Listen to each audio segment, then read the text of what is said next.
Merci beaucoup de m'accorder cette interview.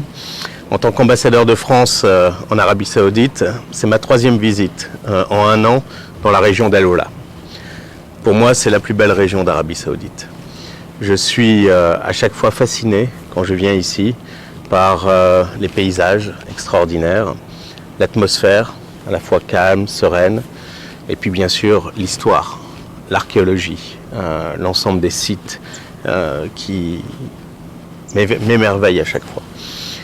Je suis venu spécifiquement cette fois pour participer au festival de la date, qui est un festival annuel qui est organisé par la Commission royale pour Al Oula, avec l'appui de l'Agence française pour le développement d'Al Oula. J'y reviendrai. Je suis également venu pour le premier concert de la saison d'Al Oula, le concert de la chanteuse libanaise Hiba Tawaji au Centre Maraya, qui était un superbe concert, magnifique. Et puis enfin, je suis venu pour l'ouverture officielle du centre de langue, de l'Institut de langue d'Al Oula, qui nous permet d'avoir une coopération entre l'Alliance française d'Arabie Saoudite et le centre de langue ici à Al Oula pour l'apprentissage du français. Par ailleurs, j'ai rencontré, comme je le fais à chaque fois, la centaine d'experts français qui travaillent sur le terrain dans l'ensemble des domaines et qui, main dans la main avec la Commission royale pour Al Oula, eh bien, transforment cette région en une sorte de modèle de développement touristique durable. Mon avis, c'est que Al Oula va devenir une des principales destinations touristiques mondiales, car le potentiel de développement, le potentiel de beauté, de trésors archéologiques que recèle Al Oula ne peut qu'attirer des touristes, bien sûr, d'Arabie Saoudite, du Golfe, mais aussi d'Europe et du reste du monde. Comme vous le savez, nous avons cet accord entre les deux gouvernements, français et saoudiens, qui a été signé à l'occasion de la visite de Son Altesse Royale, le prince héritier Mohammed bin Salman, à Paris en avril 2018. Bien sûr, l'archéologie, et l'archéologie, ça ne date pas de 2018. Nous fêtons cette année les 20 ans de la mission archéologique française à Hegra, avec Leïla Némé. Et donc nous avons une histoire de coopération entre la France et l'Arabie Saoudite en matière d'archéologie.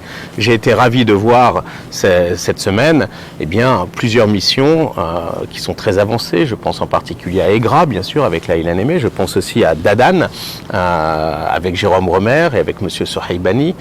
Ce sont évidemment toujours des missions franco-saoudiennes, puisque nous travaillons main dans la main avec nos partenaires saoudiens sur l'exploration de ces sites extraordinaires de l'Arabie ancienne. Nous avons aussi un travail archéologique sur la vieille ville d'Al Oula, sur l'oasis d'Al Oula.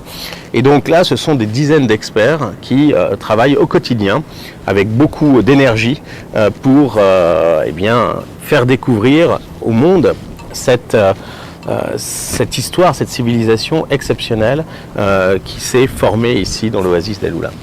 Par ailleurs, nous travaillons évidemment sur les problématiques culturelles, sur les problématiques touristiques, mais au-delà, nous travaillons aussi sur les problématiques économiques. L'agriculture, par exemple, nous avons des missions d'experts agricoles, notamment pour le festival de la date, qui ont pu travailler à la valorisation de la date d'Al Oula, notamment la Barni et la Mabroum, pour l'export à l'international. Nous avons également un travail qui commence, puisque le master plan pour la mise en œuvre du développement d'Al Oula a été validé il y a quelques mois par le prince héritier.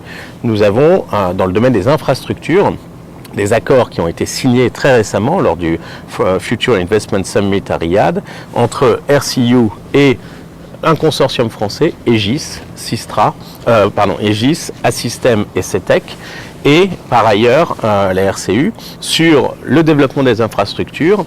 Ça va de l'eau à l'électricité, à l'énergie. Et naturellement, nous avons également un accord qui a été signé entre Thales et la Royal Commission for Al Oula, la RCU, sur toute la dimension Smart Region. Nous voulons ici, c'est un laboratoire exceptionnel, pour transformer Al Oula en une région intelligente. en termes de sécurité, de gestion des flux de visiteurs, de gestion du tourisme, etc. Et donc là, Thales, évidemment, qui a une expertise mondiale, va pouvoir travailler sur le terrain. Nous travaillons également sur l'environnement. C'est une région fragile, c'est un écosystème fragile, et des experts français travaillent avec la Commission royale sur, par exemple, la régénération des sols, sur la régénération des plantes. Faire venir, ramener ici en fait des techniques ancestrales pour pouvoir renforcer une agriculture durable, écologique, organique, et notamment avec des produits qui sont directement originaires d'El-Oula, comme par exemple la Moringa peregrina, qui est une huile exceptionnelle qui va intéresser toutes les grandes entreprises de cosmétiques au monde, mais également les agrumes, le citron d'El-Oula qui est très, très célèbre, le cédra, bien sûr les dattes, et encore bien au-delà, parce que l'Oasis est un écosystème très riche.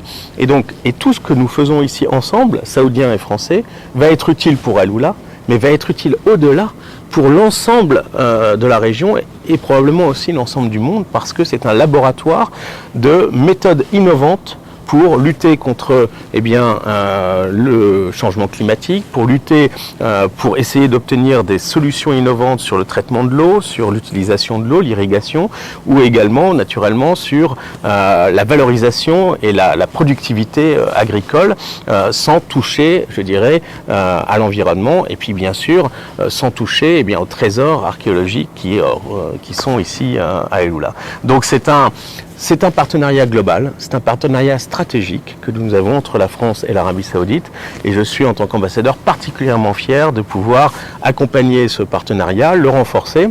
Je dirais, nous sommes ici sous le plus beau ciel étoilé du monde probablement, et donc sky is the limit, comme on dit en anglais, et entre la France et l'Arabie Saoudite, à El-Oula, mais aussi hors d'El-Oula, nous pourrons, je pense, dans les prochaines années, faire beaucoup plus dans tous les domaines, et amener bien sûr de l'expertise française, mais amener aussi des entreprises françaises qui participeront à ce très ambitieux projet qu'est la vision 2030 du Prince héritier.